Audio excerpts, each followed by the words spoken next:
So my name is Bill Wolf. I'm a detective with the Fairfax County Police. I investigate cases of human trafficking all across the Northern Virginia region.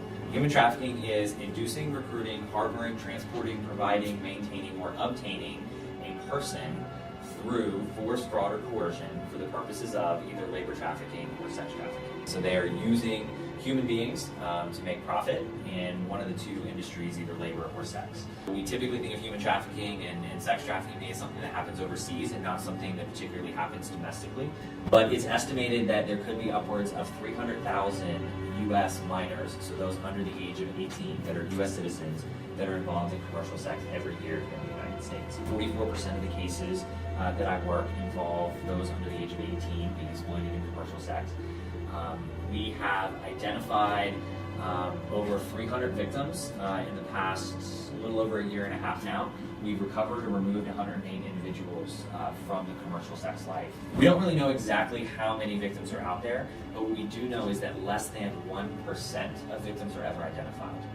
So why do you guys think that is? Thinking from your perspective as a team, right? And I'm telling you that most of the cases that we have are people your age that are engaging in commercial sex. Why do you think it's difficult for me and law enforcement or other professionals that are out there to identify those victims? Well, the victims don't self-identify, right? They don't understand that they're a victim. Part of that is because of the way that society looks at it, right? Like, let's assume we weren't having this conversation right now, right? Let's assume we roll back the clock 6 months ago or something like that, and your good friend walks up to you and says, hey, guess what? I'm having sex with random dudes for money. How would you respond to that? Would you be like, oh my gosh, I need to get you help? Or would you be like, you're disgusting, get away from me? Honestly. You'd probably be like, no, I don't want anything to do with you. Like, that's your choice if that's what you're going to do. But I'm going to walk away from it right now. So the way that we in society kind of respond to this particular activity and to this conduct, so to speak, really drives whether or not the victims themselves can self-identify, right? Whether or not they understand that somebody is taking advantage of them. The traffickers have gotten very smart, so they are gathering intelligence. They are on social media. They're looking for whose Facebook page or whose Twitter or Vine or whatever you guys are using, right? Like, they look for who they have access to, and that's really key. So that's the first thing they're looking for. Who do they have access to? Can they see what you're posting? Can they see what your likes are, your dislikes, things of that nature? Do you have your own cell phone, right? What teenager doesn't have their own cell phone? All right? So a lot of people think that, oh, my parents are like, they're invading my privacy, they're all up in my business, they're trying to read my text messages, blah, blah, blah, whatever, It's important sometimes to allow your parents a little bit of oversight and a little bit of access to that information, right? Because the traffickers use that. They know that during the teen years, we all want privacy, and if they know that they have kind of private access to a potential target, then they're going to exploit that. They're going to know, they're going to do all their research, background checks, whatever. Sometimes we've seen where it'll be a chance encounter at the mall, right? Like, we might have a potential victim and she's walking around Fair Oaks Mall, and all of a sudden some really good looking guy walks up to her and he just magically knows all the right things to say, right? Maybe it's random, and maybe he's done all of his research and he knew you were going to be at the mall tonight because that was posted on social media, and he just happened to encounter you there and know all the right things to say, right? That's what these guys are doing. That's how smart they are and how much effort they're putting into finding their victims that are out there. So they're looking for accessibility. Do they have access to that victim? Is there a particular vulnerability that they can take advantage of? And they're also looking for what we call suggestibility or suitability. The other piece is that the traffickers, sometimes we call them pimps, sometimes we call them gangs, sometimes we call them boyfriends.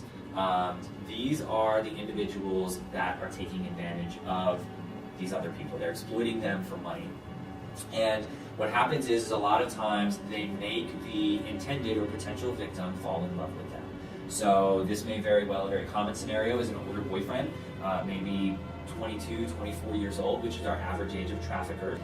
Most of the time, they tend to be very attractive young men. They seem to be wearing all the latest fashions, have access to a lot of cash and other things that make people think that they are stable and that they can provide for them.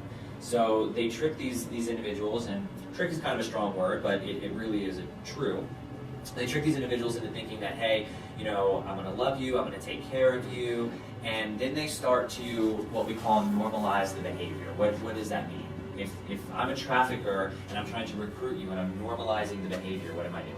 So surrounding them, like in parties and things where other people might be doing it, right? To make them think that it's okay, right? To make them think that, you know what, it's no big deal, everybody else is doing it. So there's a saying among these individuals, why have sex for free when you can have sex for a fee, right? And so that's something that the traffickers use a lot to trick girls. The reality is that these girls do make a lot of money. On average in Northern Virginia, a girl will make about $1,000 a night, right? That's pretty decent money. Does she actually get to keep any of that money? No, absolutely not, all right? So there's the money piece, right? What do you think is the other side to it? This is just real talk, right? So let's put it out there, right? The fact that today's society is much more sexually promiscuous, and this concept of free love and free sex, right? This idea really drives kind of that saying, because there is this presumption, so people believe, although falsely believe, that everybody's out there just having sex with everybody. Most individuals that are engaging in commercial sex are actually not doing so consensually, all right, which is a myth that exists. Most people believe that those that are engaging in that act are doing it consensually, and that is typically not true. There was a study that was done a couple of years ago that suggested that upwards of 96 to 98% of all individuals that are engaging in commercial sex are not doing it consensually, that they want out of that lifestyle, they just don't know how to get out. As people that are in this life, they call it the life, first of all, right? And they also feel very isolated. They feel like they live in a world that nobody else can understand. And then once they're in, they're in. It's really, really hard for somebody to get out of that situation once they're in. And these people get stuck in that lifestyle over, and it's just a continual cycle until things get so bad that that trafficker decides that they can make more money by taking that person on the road. And then they're going, that's when they actually leave home. What would happen if I took away your cell phone, I took away, if you have a driver's license, I took away your driver's license, I took away all your IDs, right? And I picked you up and I put you in New York City. How are you gonna get home? You're not, right? You're isolated. I don't have to physically restrain you at that point. Like, I don't have to tie you down. I don't have to lock you in a room. You have no idea how to get home. And so that's what the traffickers do. They know at that point that I got you. Who do we call at that point? You know, do they call their parents and say, hey, I got myself in a bad situation. I'm stuck in New York City prostituting.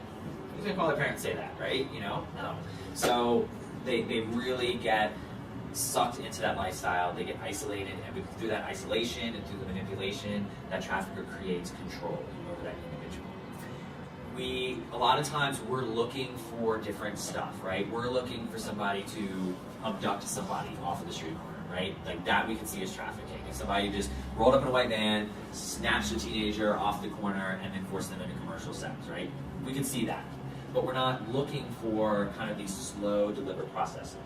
And a lot of the victims that get sucked into the life, they don't see it initially either, because they think, this guy really loves me, he really cares about me, we're gonna have a life together, we're doing what we need to do right now. And by the time they realize what's actually going on, they feel silly, right? They feel like, wow, I got myself into this really bad situation, I should have seen it coming, and there's a lot of self-blaming that goes on.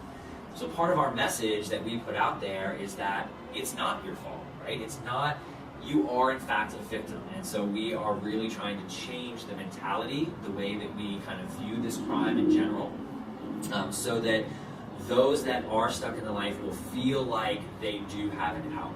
We want to send that message that there is hope, that you can get out of the lifestyle, and really kind of set your life straight and be a happy and productive member of society. Like, you don't have to live that way. You don't have to be isolated. You don't have to live under somebody else's control.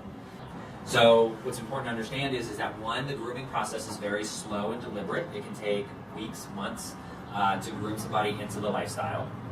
After they get them involved, most likely these victims during the initial stages are going to be living at home. They're going to be going to school every day. And it's usually going to be kind of these key hours in the afternoon when they're actually being exploited. That can go on for, again, weeks, months on end, before the trafficker decides, all right, we're going to pick up and we're going to go somewhere else.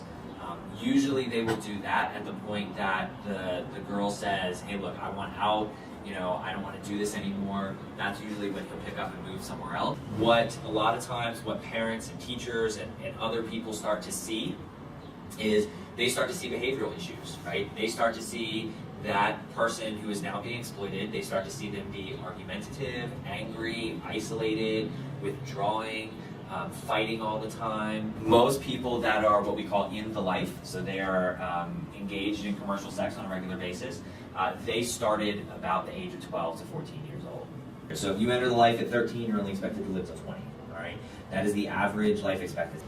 Now I mentioned that there's a means, right? Force, fraud, or coercion. So a trafficker has to use force, fraud, or coercion to actually traffic somebody, unless the individual is under the age of 18.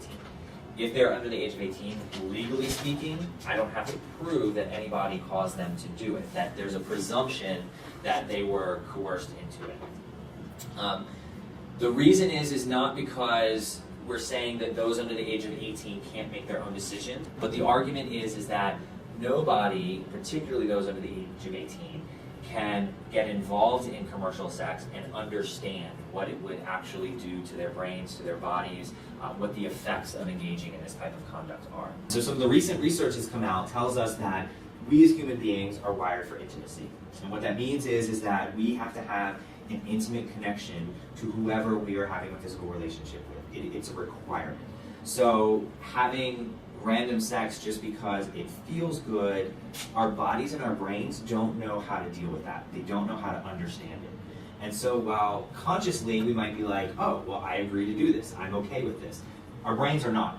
So there's a lot of subconscious trauma that happens, right? There's a lot of, when bad things happen to us in our life, like God forbid we lose somebody close to us, right? Somebody dies in a car accident. That's a traumatic event. Well, when those things happen, we know, and sometimes we can deal with it, we can process it. The problem is that when people engage in commercial sex, they don't understand the trauma, they don't understand what's actually going on in their heads, and a lot of that gets suppressed. We talk about the very real victimization, right? These individuals go through a great deal of trauma, whether they realize it or not. Human trafficking has become the #2 criminal enterprise in the world, and it is projected that if it continues to grow at its current rate in the next 5 to 7 years, it will become the #1 criminal enterprise in the world.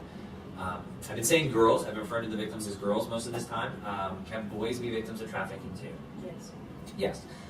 Most of our cases are in fact girls, but we do see boys being exploited as well. If you want some more information, I would highly recommend that you go to, it's www.justask.org.